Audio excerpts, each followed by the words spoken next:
kung bago lang kayo, please like and subscribe! Hello!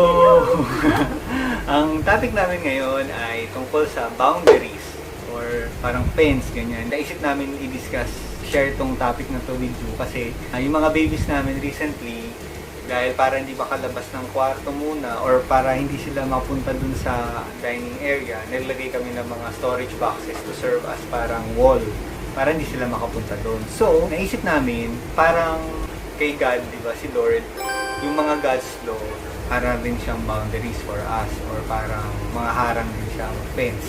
Actually, come to think of it, pag when we say boundaries or fence, harang, ganyan, most of the time or sometimes people look at it as something negative. Naisip lang namin to share na in the Bible kasi, di ba, we know na may mga rules doon, may mga do's and don'ts. And yes, Christianity naman is not about do's and don'ts. It's about lordship, di ba?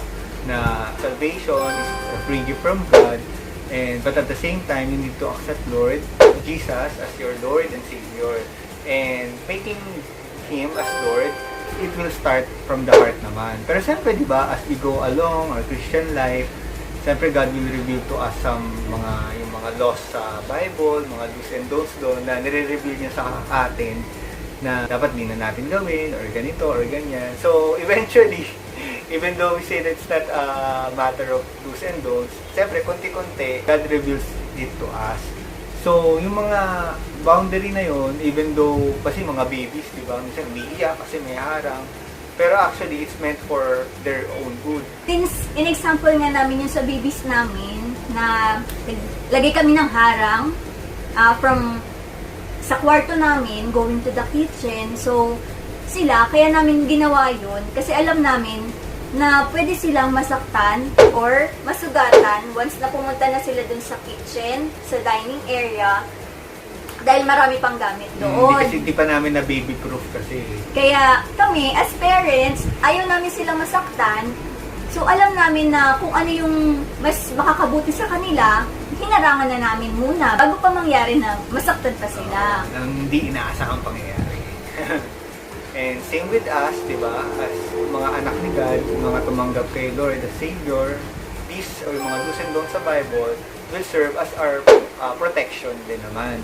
Kasi di ba, sabi nga nila, imagine, paano kung lahat pwede pumatay, kung gusto nila pumatay, or magnakaw, or mag-agaw ng asawa, or whatever, di ba? So, magiging magulo yun.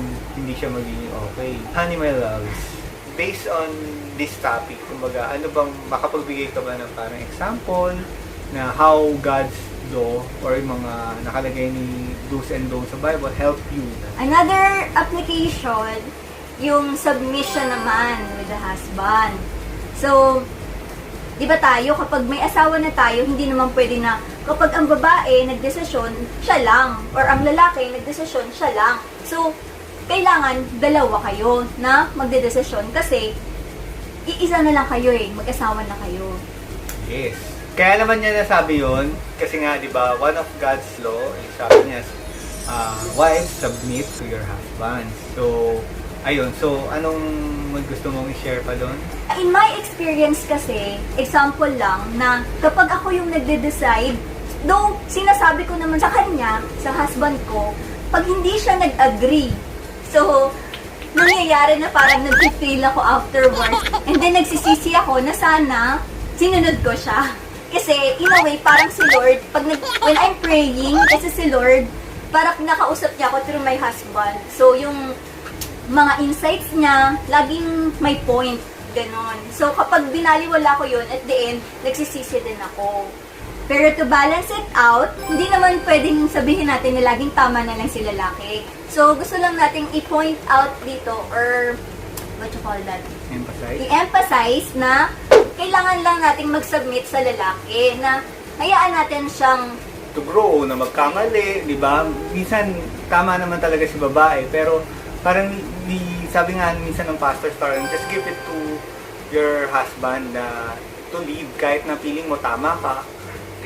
Let him grow din naman. Para, kumbaga, in the long run, in the much longer term, matututo yung guy na mag-lead ng relationship. ayun. So, sinabi na niya. Another point naman, so i-weigh nyo rin kung tama ba yung pinapagawa ni husband sa'yo. So mamaya naman, mali na yun. Against God's will na. Against the Bible. Hindi naman pwedeng sabihin mo na susunod ka na lang ng susunod. Pwede ka na rin mag-share to your friends or sa kinauukulan kung masama na yung delikado. pinapagawa niya sa'yo. Ganon. Ayan. So, ang bottom line pa rin is sticking to God's will or God's law. Yung tinatawag nilang boundary or fence. So, yun lang, parang it's for our own good, for our own protection. Mindset lang yun, guys, di ba? Parang if you think na yung mga law ni God is for our own good, for our own sake, kahit mahirap siya, kahit na minsan parang against the culture or against do sa mga kinagawian, sa mga norms, yung sinasabi ng mundo na ito yung tama, ito yung mas magandang gawin. Minsan it happens, pero minsan parang siya kay Lord, dun sa law ni Lord, parang taliwas. We just need to give our full trust to our Lord and Savior. Before we end, we just want to give you this verse from John 15, starting from verse 5 to 8. So, sabi dito, I am the vine, you are the branches. If you remain in me, and I in you, you will bear much fruit.